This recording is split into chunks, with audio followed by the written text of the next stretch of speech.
పహల్గామ్ ఉగ్రదాడి తర్వాత భారత్ పాకిస్తాన్ మధ్యలో ఉద్రిక్తతలు చెలరేగినాయి. భారత్ కొన్ని కఠిన నిర్ణయాలు తీసుకోవడం జరిగింది. సింధు నదీ జలాల ఒప్పందాన్ని రద్దు చేయటం దగ్గర నుంచి పాకిస్తాన్కి సంబంధించినటువంటి అన్ని రకాల వీసాలను రద్దు చేయటం.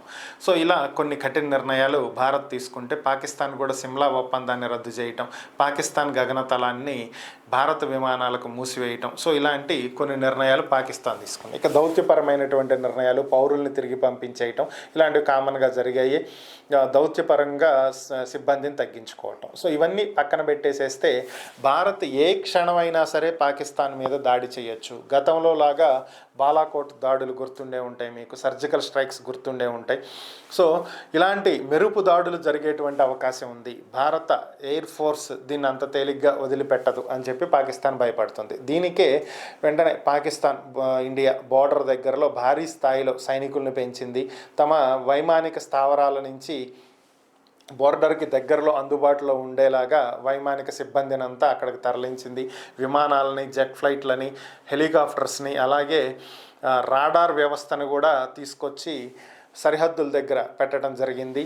ఓవరాల్గా ఫైటర్ జెట్స్, బాంబర్స్ అన్నిటినీ కూడా తీసుకొచ్చి పెట్టింది. సో ఓవరాల్గా అన్నిటికీ సిద్ధం అని చెప్పి పాకిస్తాన్ చెప్తుంది. దీంతో పాటుగా పాకిస్తాన్కి చెందినటువంటి ఒక రైల్వే శాఖ మంత్రి నిన్న చేసినటువంటి ఒక అద్భుతమైనటువంటి వ్యాఖ్యలు.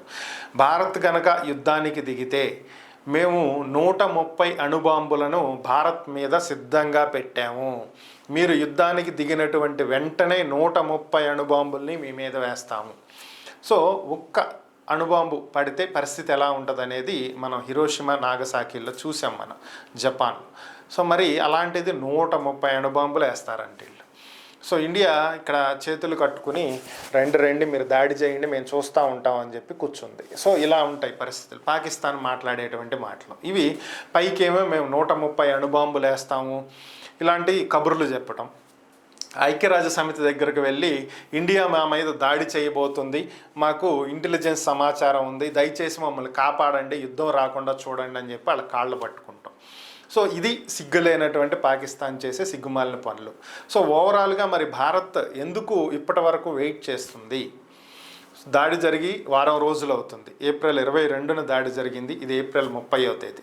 మరి ఇప్పటి వరకు భారత్ వైపు నుంచి ఎటువంటి నిర్ణయం తీసుకోబోతున్నారు, ఏం చర్యలు తీసుకోబోతున్నారు, ఏం చెయ్యబోతున్నారు, ఇటువంటి ఒకసారి మనం గమనించినట్లయితే క్లియర్ కట్గా మనం డే 1 నుంచి ఈ రోజు వరకు చెప్తున్నటువంటి అంశం ఏంటి అంటే, మేం పాకిస్తాన్ మీద యుద్ధం చెయ్యబోతున్నాము, పాకిస్తాన్ మీద సైనిక చర్య తీసుకోబోతున్నాము, లేకపోతే పాకిస్తాన్ని మేము కొట్టబోతున్నాము అని చెప్పి ఎక్కడా మనం చెప్పట్లా. ఇప్పటి వరకు మన ప్రభుత్వం కానీ అధికారులు కానీ చెప్పినటువంటి అంశాలను ఒకసారి పరిశీలించినట్లయితే ఈ దాడికి పాల్పడినటువంటి ఉగ్రవాదులను ఎవరినీ కూడా క్షమించి వదిలేయము. ఈ దాడికి పాల్పడినటువంటి వాళ్ళు, పాల్గొన్నటువంటి వాళ్ళు, అలానే దీనికి వ్యూహరచన చేసి పర్యవేక్షణ చేసినటువంటి వాళ్ళు, దీనికి కారణమైనటువంటి వాళ్ళు, వాళ్ళకి సహకరించినటువంటి వాళ్ళు, వీళ్ళని ఎవ్వరిని వదలం. గతంలో ఎన్నడూ చూడని విధంగా, భవిష్యత్తులో ఎవరూ చూడబోని విధంగా, ఖచ్చితంగా ప్రపంచం ఆశ్చర్యపడే విధంగా వాళ్ళని శిక్షిస్తామని చెప్తూ వస్తున్నాం. సో మనం ఉగ్రవాదుల మీద దాడి చేస్తాం అని చెప్తున్నామే తప్ప పాకిస్తాన్ మీద దాడి చేస్తాం అని చెప్పి ఎప్పుడు చెప్పాల. కానీ పాకిస్తాన్ మాత్రం గజ వణుకుతుంది. సో ఓవరాల్గా మరి ఇండియా దాడి చేయబోతుందా, చేయబోవట్లేదా?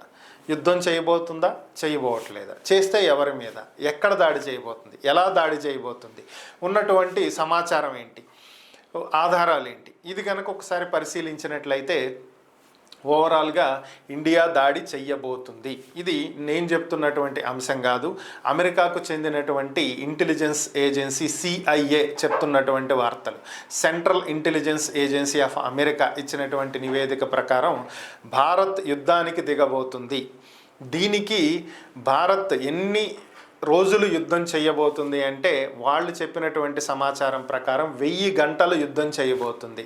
గంటల్లో చెప్పారు అంటే దాదాపుగా 40-41 రోజుల పాటు యుద్ధం చేయబోతుంది. దీనికి భారత్కి అయ్యేటువంటి ఖర్చు ఎంత అంటే ఈ 41 రోజులో లేదా 40 రోజులకి ఓవరాల్గా 27,000 కోట్ల రూపాయలు భారత్ వెచ్చించబోతుంది. దీనికి అన్నింటికీ భారత ప్రభుత్వం సిద్ధంగా ఉంది, జరగబోయేది ఇదే అనేది సిఐఏ ఇచ్చినటువంటి ఒక నివేదిక. మరి ఓవరాల్గా గట్టిగానే జరగబోతుంది అనేది ఒక క్లారిటీ వస్తున్నటువంటి అంశం.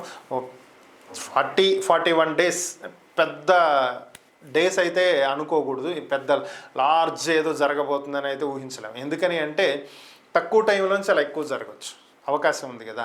సో 20 సంవత్సరాలు అమెరికా ఆఫ్ఘనిస్తాన్లో చేసింది, మరొక పక్కన ఉక్రెయిన్ రష్యా మధ్యలో దాదాపు 2-3 ఏళ్ల నుంచి కొనసాగుతూనే ఉంది. ఒక పక్క Israel, Gaza, Palestine, Hamas, Hezbollah మధ్యలో గత ఏడాది పైనుంచే సాగుతూ ఉంది. సో ఇవన్నీ గమనిస్తే ఇండియా చేస్తున్నది పెద్ద దాడో పెద్ద యుద్ధమో అని చెప్పి మనం మాట్లాడుకోవాల్సినటువంటి అవసరం ఏం లేదు. మనం ఎవరిని శిక్షించాలో వాళ్ళని శిక్షించబోతున్నాం అనేది దీంతో క్లారిటీగా అర్థమవుతున్నటువంటి అంశం.